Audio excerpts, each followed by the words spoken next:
How to start a daily exercise routine to boost mental health and reduce stress in spring 2025.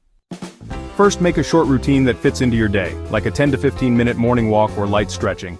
It'll refresh both your heart and mind. In spring 2025, the weather will be perfect, so working out outside will feel amazing. Sunlight boosts your mood and cuts down stress.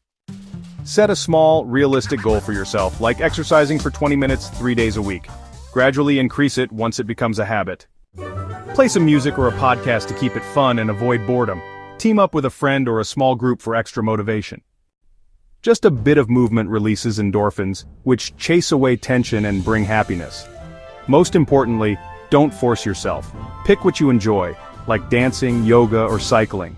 Stay consistent and carve out a little time each day to feel better. Super TFI on screen text, watermark in the corner of the screen.